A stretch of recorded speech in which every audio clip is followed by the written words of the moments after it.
In this module, we are going to learn about how we can generate a randomness that is supposed to be distributed between 0 and 1 within the unit interval. And we are going to generate this random number independent at each time. At each generation, all numbers are going to be independent of all previously generated numbers. And this procedure is called random number generation, and we are going to learn how we can do that. Why we are studying random number generation? Remember now, in the second module of this course, we have said that if we somehow can find a randomness generation scheme, which is basically imitating the properties of a standard uniform random variable, in that case, it may be possible to create other generation schemes where we are imitating the randomness coming from other distributions. So we are starting with imitation of, or the simulation of, the simplest of the randomnesses, which is a continuous uniform distribution between 0 and 1. So the outline is as follows. First, we are going to understand what we expect from random numbers.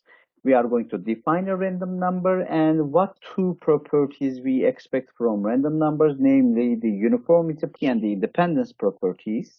Then we are going to learn the pseudo-random numbers and pseudo-random number generation procedure. So what is a pseudo-random number? Actually, the adjective pseudo means fake. And we are going to learn how pseudo-random numbers are different than random numbers philosophically. And we are going to learn about the typical errors that we may fall into when we develop a pseudo-random generation scheme, and what properties are desired from pseudo-random number generators will also be explained here. Finally, we are going to learn a random number generation technique, which is called the linear congruential method, and it is one of the basic random number generation technique. And we are going to learn how we can generate pseudo-random numbers through the linear congruential method. Finally, we are going to learn about statistical testing procedures where we can check if the random numbers generated by a random number generation technique, they conform to the properties of uniformity and independence. We are going to learn about frequency tests to test the uniformity of a random number sequence that is generated, and the independence will be tested through autocorrelation tests. So we are going to start with the first part of this outline, where we define the concept of a random number. Now, what you actually know up to this point about random numbers is it is generated by Excel. I mean, if you write the rand command, it is basically generating you an arbitrary rational number between 0 and 1 with a high resolution after the decimal point. And you can write this code too many times in an Excel file, but still every time a different number will be generated, okay? So it may be almost impossible to see the same random number generated before in a single Excel spreadsheet. So it may take too many random numbers to be generated to observe the same random number again.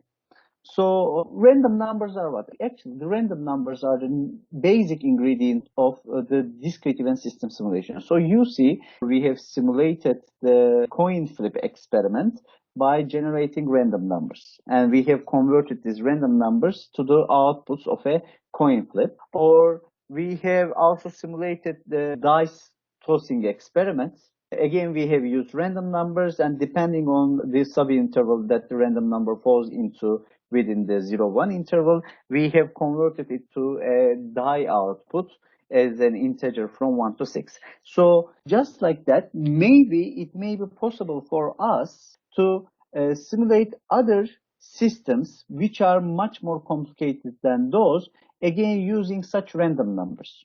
So what we are going to generate with random numbers is the activity times in a, for example, real life system.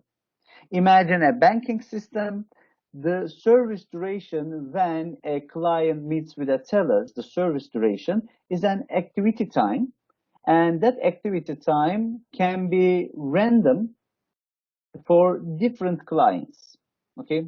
Or when we have a production system with many machines, these machines are, of course, they are going to break down at every once in a while. And when they break down, the length of the breakdown period can also be a random duration. So all of these random durations, the activity times, can be generated again through conversion of random numbers to corresponding activity times. So just like we have converted random numbers with a simple if and else function into the output of a die or output of a coin flip, we can convert these random numbers, and we are going to learn about it later, to activity times. Or the random numbers can be used to generate an artificial history for the time between events. An example to that is inter-arrival times. So the time between the consecutive arrivals of customers to a supermarket can be generated through random numbers converted into inter-arrival times, right? So the attributes of entities can also be random. For example, we can classify the clients in a bank. So some of the clients can be registered clients with an account in that bank, and some of the clients can be just ordinary clients who do not have any account or any relation with that bank. So we can classify our clients in a bank as our clients and the other clients. So there are two types of clients in this case, or we can classify them with respect to their amount of money in their bank account, savings account. So all these are attributes of these clients, right? And these attributes are random. So you do not actually know, or you cannot predict the amount of money in the savings account of the next client, or you do not know if he or she is going to be your registered client or another client coming from another bank, for example. Or the type of the service requirements. So a client comes to a bank to deposit money or withdraw money. That is an attribute of that client, and it is random. Okay, so you may, for example, say that between hours 1 p.m. and 2 p.m. on any weekday, 30% of the clients are coming to withdraw money and 70% of them are coming to deposit money. Okay, so here we have a random attribute assigned to each client.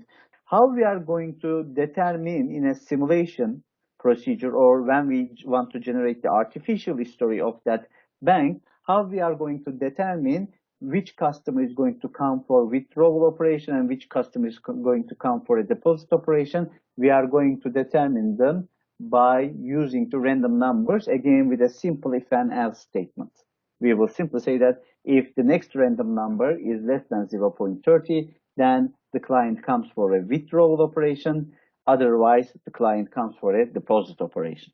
So random numbers are denoted with letter R. Of course, a random number is actually a random variable, just like all random variables are denoted with a capital letter. The random numbers are also denoted by letter R, and they come as a sequence. So when you develop a random number generation algorithm, that random number generation algorithm does not just generate a single random number, it generates a sequence of random numbers at the quantity of your desire, right? So therefore, we represent a random number sequence like this with Ri, where I can change from 1 to infinity. So I is the index of the random number generated in that sequence.